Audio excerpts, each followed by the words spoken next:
So far, Guy Martin has watched 5 series of his travelogues. What am I talking about here? His marathon viewing session has just 1 series left. Right, and the most recent trip we've been on is to Japan. So we'll turn her on. Hang on.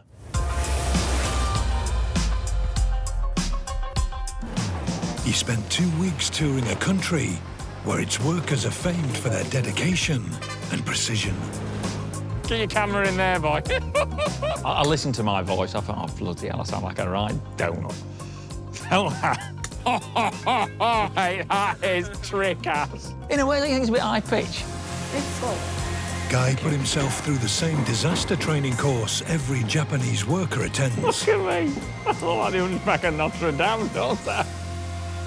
He was trying to escape from a dark, smoke-filled room. Oh. That is really one dickhead.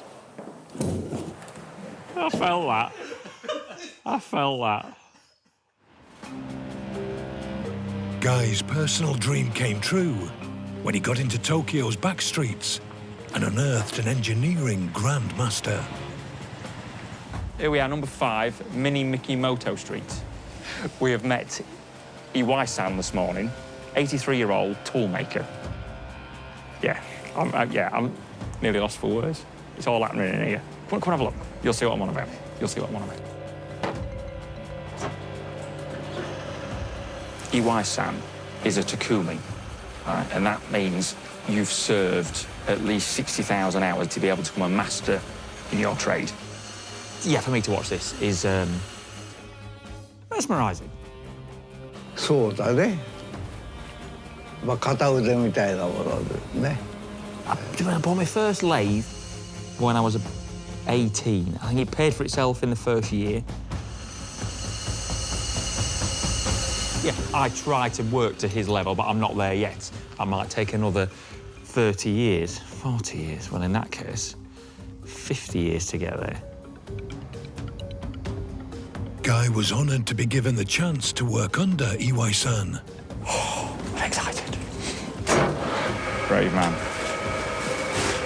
OK.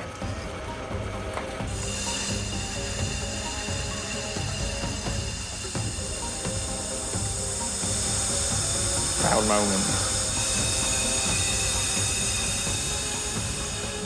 I'll never forget, like, to be honest, it wasn't the cleanest of places, but it was machining this valve for the waterworks. And we was doing a cut measure, do a cut measure, do a cut measure, and it was just slightly too large, which really warranted another cut. But Iwai-san took his gloves off, felt it, and says, no, leave it, leave it, leave it. So we went and we'd had a bit of a natter.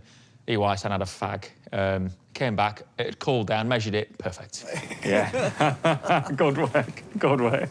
That experience and that feel, just, money cannot buy that. The admiration was mutual.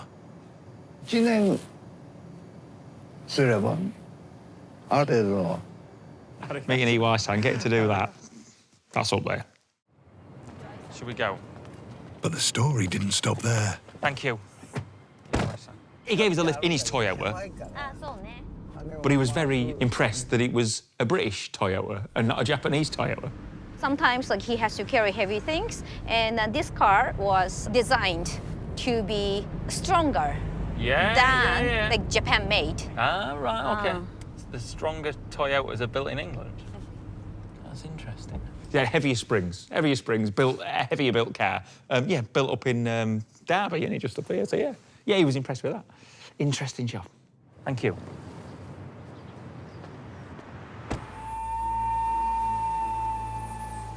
Yeah, so towards the end of the trip, we flew to Hokkaido, like the northern Japanese island, to go meet Watanabe-san to go make some swords.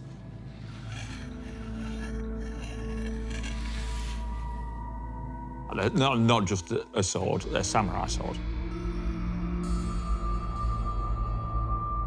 He was very particular who touched that sword because the moisture in your hands will create rust on the steel. Konnichiwa, Watanabe-san. Thank you. よろしくお願いします。 But that was again an honour. Guy immediately impressed when it came to sharpening one of the 11,000-pound swords.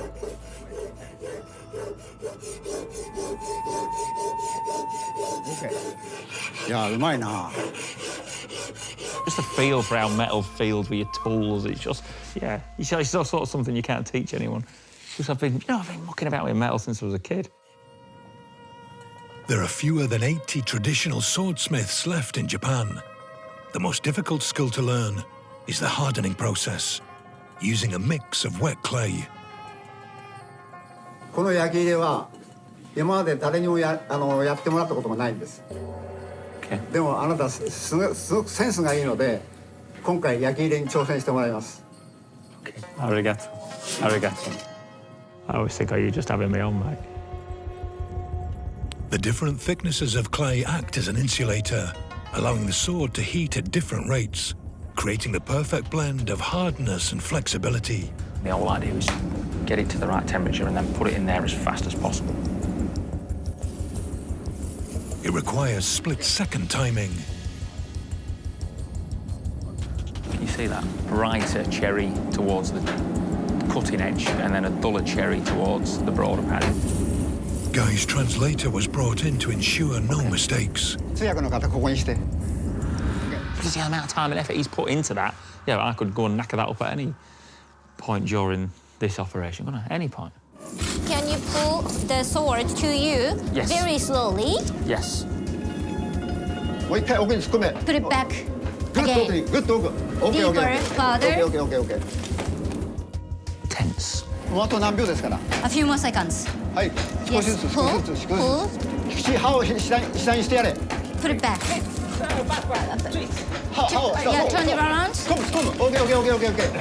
グッと Farther, farther. Yeah, 早めに farther. 少しずつプルプル Pull. 引っ張る引っ張る Slowly. Pull. もう一回 One more time. もう一 One 回 more time. Pull. Pull now. The pressure's on me here, isn't it? よし水の中 Put it in はいはい front. OK 電気つけろ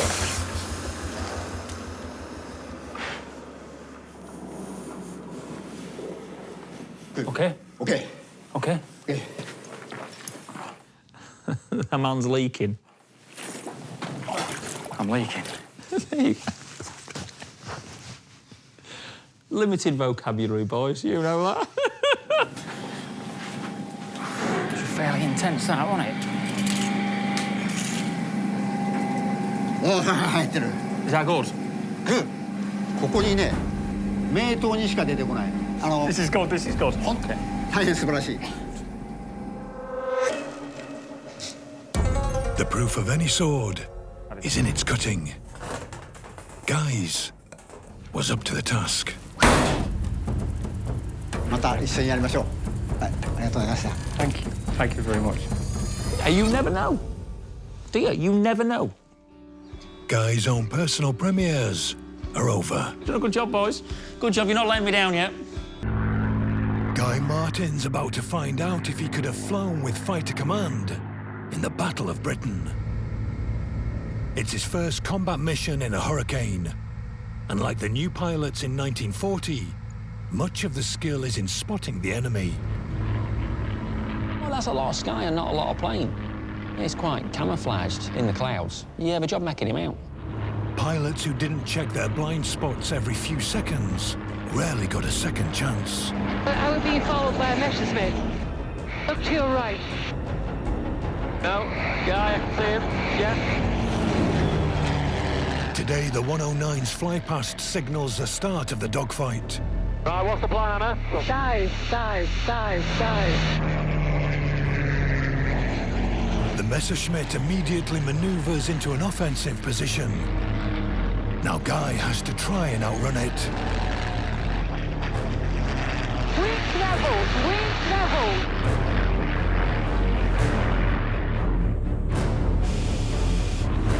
Start pulling. Descend to the right.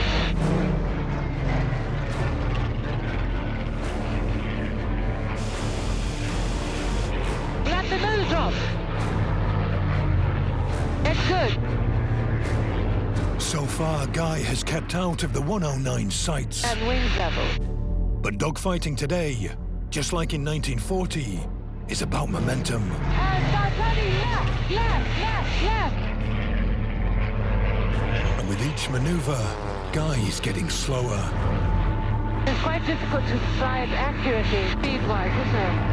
Yeah. It is a classic new pilot mistake that allows Messerschmitt aces to close in with ease. We need to have height stay.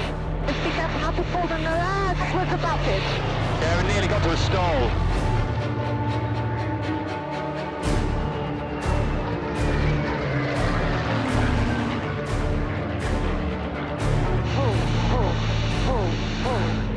I'm doing a lot of getting away by, I'll tell you. Let's be honest about the job. Wings level, pull, pull, pull, pull, pull, pull, pull, pull, pull. And start turning left, left, left, left. Stop pulling. Keep going. That's a nose drop, He's too late to pitch down, and now slow enough to fall out of the sky. I have. You have control. You're not getting that bloody height gain. Yeah. So just give him the best chance to shoot us down.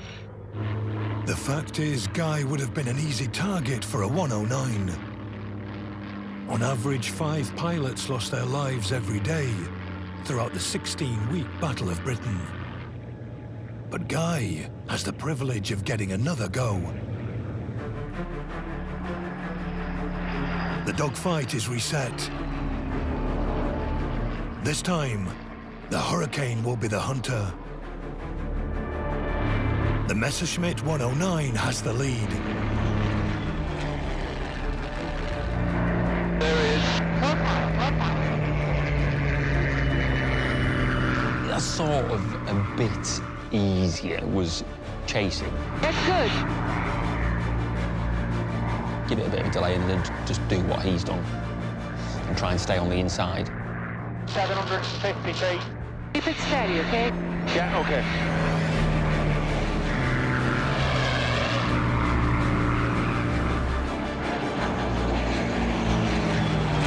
The 109 was a formidable opponent. Luftwaffe aces could pull hard to deploy wing slats that helped it turn tighter.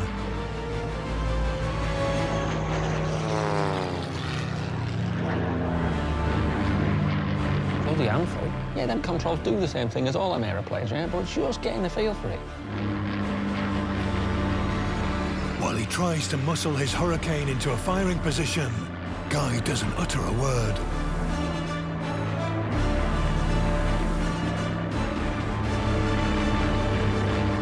Not yet. Keep turning. 80 years after these same skies were the battleground for the most intense aerial combat of the Battle of Britain, a Hurricane has a Messerschmitt in its sights once more. Stop pulling back. Slowly. The first time Guy speaks in the entire exercise is to say the immortal words. Go. Go.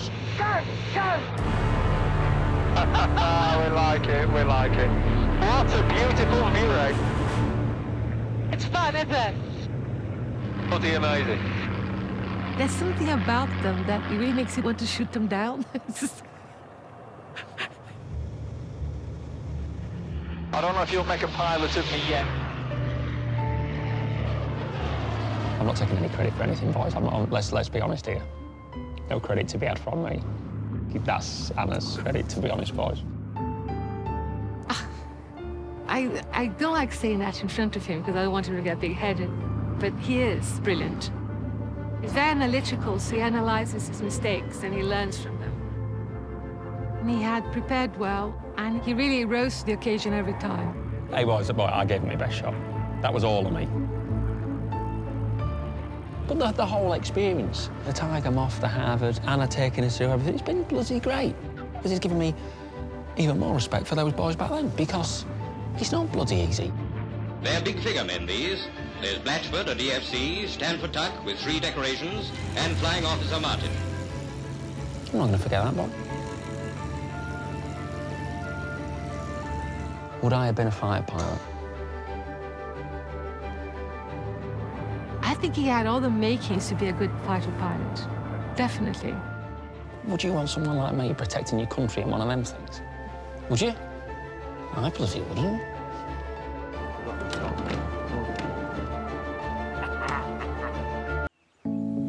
In his shed, Guy Martin is on the last leg of an evening telethon, watching 4 of his TV shows for the first time. Tonight's theme is War Machines, and Guy's finishing up by watching his most recent project, a celebration of the 75th anniversary of D-Day and the Dakota. The idea of the Dakota, I got chucked out the back of it. The Dakota is one of the world's most successful aircraft designs, and in military spec, a workhorse of the Second World War. 100% an unsung hero. Yeah, just like a truck, just did the job. There was no glory, one like the Lancaster and the Spitfire, with all the glory of shooting planes down and dropping the bomb. You know, it wasn't like that. It was just a bit of a workhorse, just taking anything to where it was needed.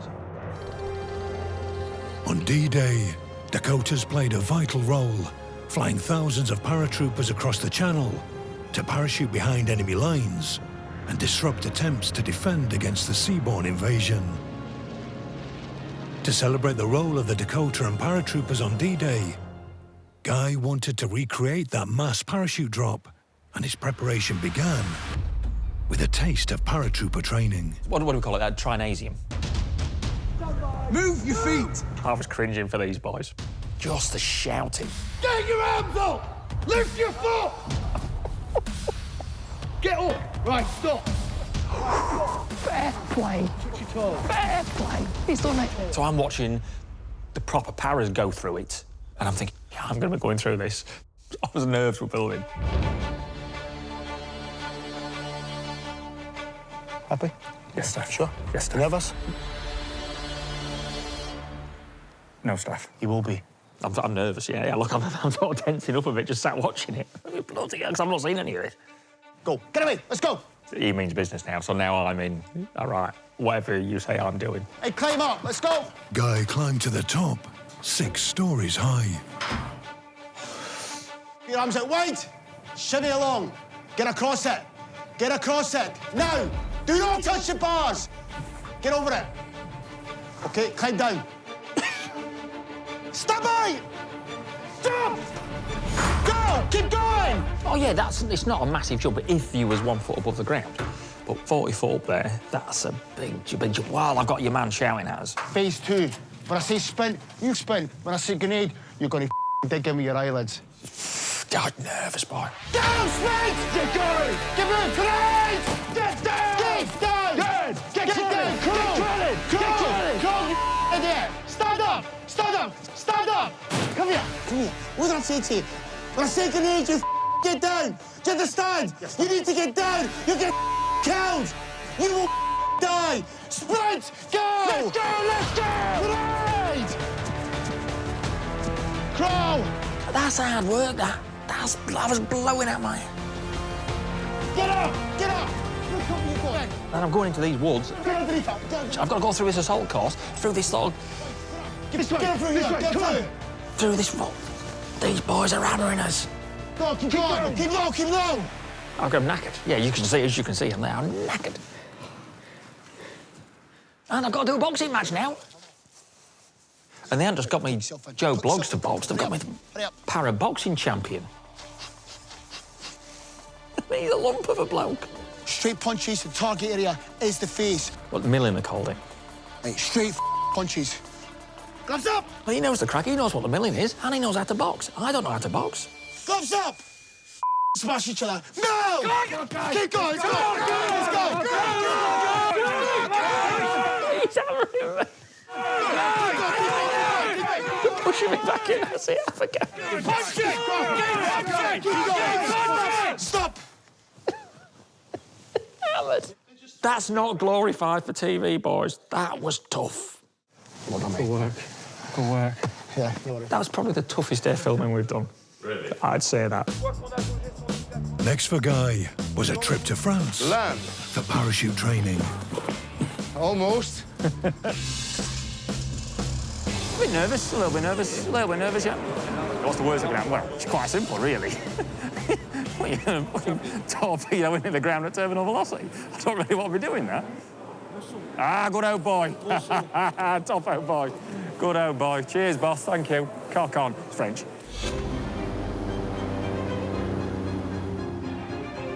If anything goes wrong, that's one pull upwards. Yeah, just pull it upwards. It goes out. Put your legs out. Go!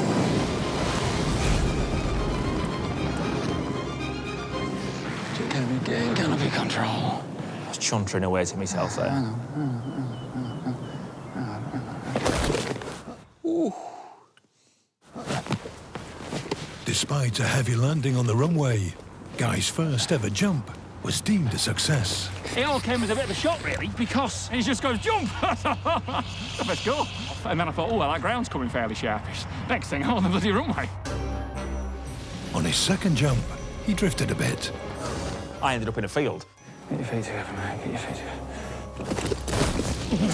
And he smacks my head. Yeah. But it wasn't just you, was it? No. One ended up on the roof, one ended up... Yeah. We all ended up all over the place. I ended up in a field on the other side of the airstrip. Right. See you in a bit. Thanks, mate. Yeah, well, that's me in the field there. But you think, oh, that's... You was filming there. It's only just there. But I had to walk, like, bloody 5 mile round. So it took me a couple of hours. Go! After another 3 jumps, Guy passed the training course with flying colours. Best one yet.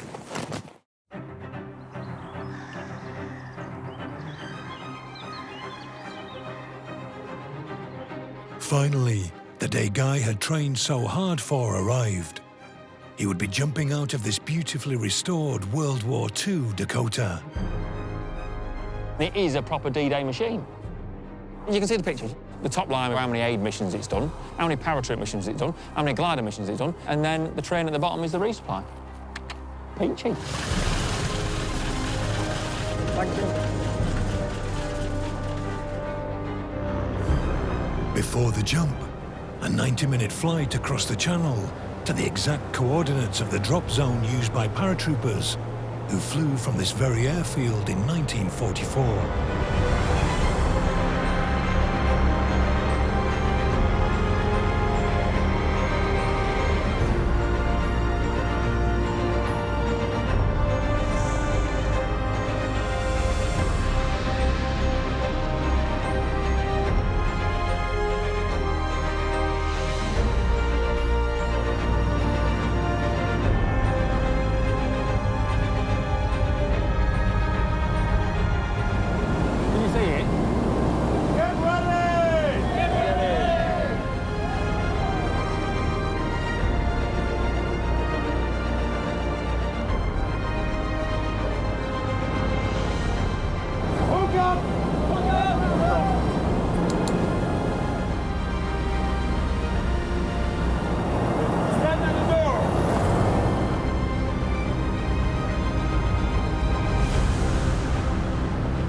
No second thoughts.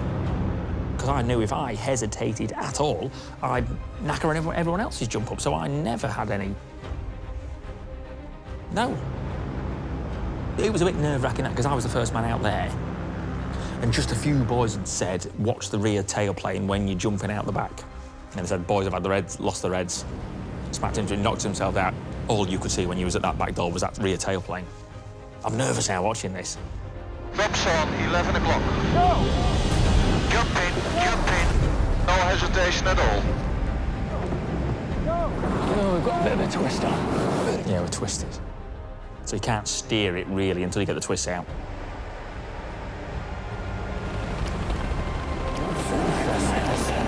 Jump in.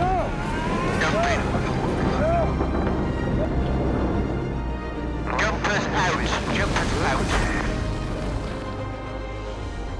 Oh, some buzz, that, boys. Some buzz.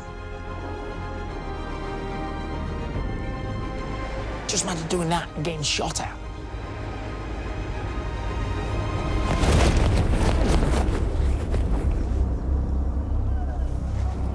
Oh, be all right, mate, if you want an electric fence. Oh. We're in Normandy. I've got my passport with me, officer. The gendarmes. The gendarmes. Whoa. Bloody frightened of that bloody electric fence, man. I'd have to translate that, you know, frightened. I'm frightened of that electric fence. What would that have been like 75 years ago? The tension must have been unbearable. That was only the drive to work, really. You know, they was landing to do a job. At what, 1 in the morning, eh? What's being shot at? Yeah, all right, mate. I've been thinking twice. Yeah, I'm doing it for a bit of crack, eh? Massive respect, just... Hopefully, we've done the 75th anniversary of D-Day justice. Just had a tiny bit of the experience of what those boys had, just a tiny bit. 100%. I'd go again. I loved it. Loved the whole experience, loved the training, loved it. It was bloody brilliant. Great experience, boys.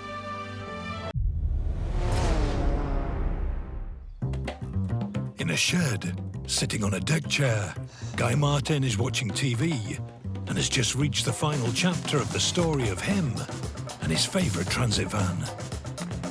After crashing it, rebuilding it, racing it across the Nevada desert, attempting a world speed record, and then rebuilding it again, Guy and his van were now in Germany, ready to try and set a new lap record for a van at the world-famous Nurburgring. And this was middle of October, but the weather was perfect, was mint. What's he doing back home? He's lashing it down. Driving here was 28 degrees. Beautiful, beautiful, right. Guy would have the whole track to himself for 1 hour to make his record attempt. But he now reveals that he and his van very nearly missed their slot. It smashed the CV joint. Oh, my word. A CV joint is an intricate ball and socket joint connecting the drive shaft to the wheels. Its job is to allow for the up and down motion of the suspension. I wasn't talking at that stage, but I was on it. So you'd think this was made up, but this was 20 minutes before we had the 1 hour. And there's me with a near side upright off, changing the bloody CV joint. Guy did manage to change the joint in time, and then quickly changed from mechanic to racing driver. Racing van driver. I was thinking about race boots and all that. Transit, innit? Yeah, get your work boots on. Yeah, I think we're all right. I think we're all right. Obviously very nervous, because I'd built that van, it was all on my head. Which, fingers crossed the van's all right. Fingers crossed I don't do anything stupid, which that's not out of the question, is it? That has happened before, hasn't it? That morning, Guy had decided he wanted a co-driver. Andy Carlisle, the fastest man around the ring on a motorcycle. I was definitely better with him telling me what to look for in certain cars. And I thought, well, it's just a van lap record. It doesn't matter if someone sat next to me. I mean, Colin McRae's done all right. He did all right with the job, didn't he, with having someone sat next to him. So we thought, well, why not? Andy Carlisle, there's no penalty to pay for that. There might be a slight weight penalty, but I think what I paid for that, I'll more than gain in his track knowledge. So that's what we did. Why not? All right. Yes. A little bit apprehensive. On the dot of 11:30, Guy and Andy set off and went straight for a fast lap. Right then, lad, we're away. Gas and go. We're getting time now. The record to beat, 9 minutes and 57 seconds. Lead a bit in, got to go into shade, look for the 2 kilometre mark. I can't hear you! Right, that's on maximum. Can you hear me now? Yes, good. Calming. The heat coming off all those turbos. Jump straight, then gentle brakes. Jump straight, gentle.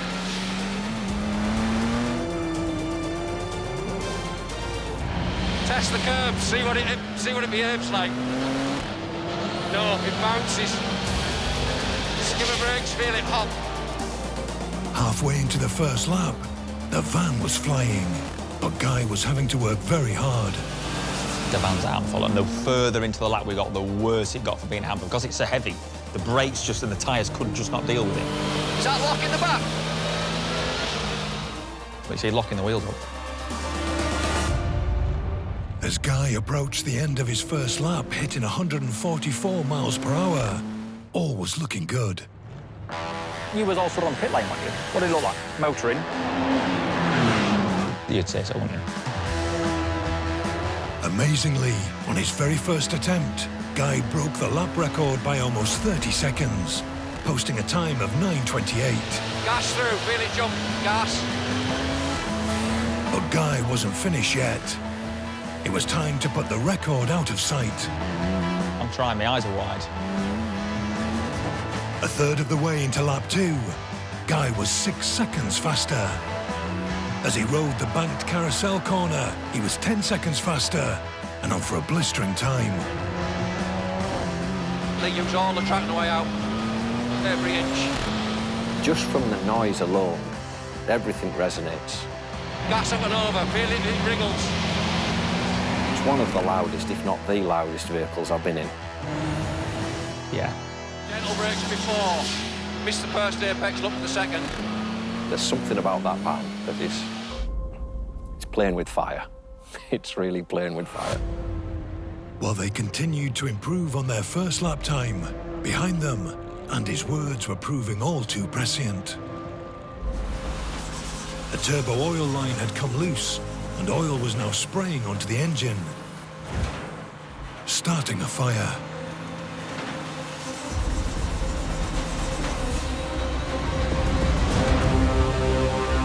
Yeah, I can see. I didn't know at the time. I could smell something. There's smoke coming through in the cabin. Really the apex. What are the temperatures like? Good. Right. Keep going, it's not completely on fire yet. Keep me towing until you see something go wrong. If it starts getting too hot. Faster than it looks, you can let it run out really wide. Anything like that. A red light come on the dash, and I know to stop then. But it's going all right, so I think, right, well, let's just keep on. Touch more gas in, more again. As they reached the long 2 kilometre straight before the finishing line, the fire was getting worse. And then... And she conked out. Yeah, I went for a 6th gear and it just cut out, and I don't know why. Reset everything, switched everything back on. Ooh, she fired up again. Lap 2 was a write-off. The engine cutout had ruined their lap time, and they were still on fire. There's flames in the back of the car. They were forced to come in. Fire! Parked next to the fuel pumps. Well, I didn't know it was the fuel pump. Yeah, that's maybe not the most sensible option.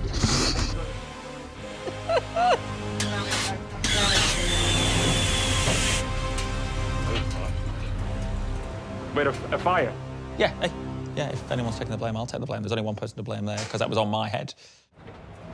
Did we do it? Do you want to know your time? Go on, what are we doing? We're 9:28. Oh, so we've done the record? You've done the record. First lap, 9:28. We've done the record. Surely everyone knows that if you're going to go to a racetrack, you don't take a van, no matter how much modifications and silliness you've thrown at it. We was nearly in an heat, weren't we? Been mega fun. There is a certain grudging admiration from the Germans at what Guy's built in his shed and brought over and broke a record in. That still stands, the world's fastest van around the Nurburgring.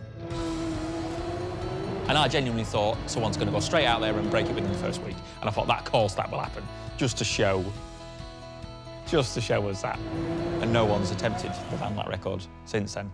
I'm going to wait for someone to break my record, and then I'll say, right, here we go, boss. And in the meantime, Guy has yet another plan for his favourite transit. Ta-da! FT13 AFK. I'm going to do a bit of racing with it. There is a series in England where we could race it. So that's the plan. Another job to do, another job to do, another job to do. In his shed, Guy Martin is enjoying an eye-opening evening of tea and telly. How we're looking, boys. He's not a big TV viewer, but has now sat down to watch himself setting 5 world records for the very first time. By my hairdos vary a bit, don't they? That's a bit of a job for you boys, isn't it? And reveal a few of the stories which never made it into the original programmes. Then I ended up rubbing deep heat on me todger, didn't I? Next up, Guy's most recent taste of success when he bagged his fastest world speed record in a very unlikely machine. This year, we did that this year. Last year. Oh, yeah, last year. No. Oh, it was last year. But the goal of the world's fastest tractor, well, it says it in the title, doesn't it? Was to build the world's fastest tractor. For this project, Guy worked with one of Britain's biggest and most successful engineering companies, JCB. Let's be honest, that would never have happened without them, would it? Never in a million years. And when they put their power behind a project, it happens. Along with a team of engineers at JCB. Big job. Engine specialists at Ricardo. I feel like I'm going to trip over the bugger. Whoa, you've just walked through the wall. And aerodynamics experts from Williams F1. All right, yeah. Guy built a world-beating tractor. World's fastest tractor. Bloody impressive, man, isn't it? Bloody impressive. He then made his record bid at Elvington Airfield, near York. Look at me in them overalls, hey? Like a right Bobby Dazzler, don't I? With the project team leader, Alex Skittery. Let's go, Caddis. Just trying to keep up in a chase car.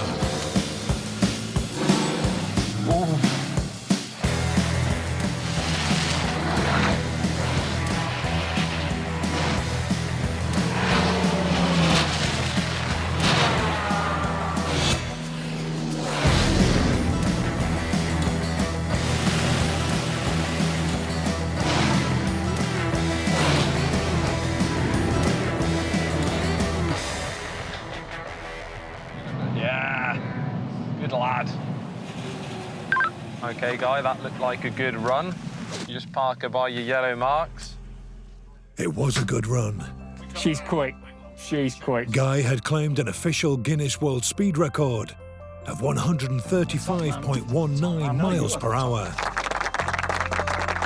And crucially for JCB's owner, the tractor reached a top speed of 153.77. The bottom line was that Lord Bamford said he wanted it to do 150, and then if Lord Bamford says that, then Lord Bamford, that's what's going to happen. How many millions did they reckon we said? Did we say 4 million? They never, but it's going to be something stupid like that, innit?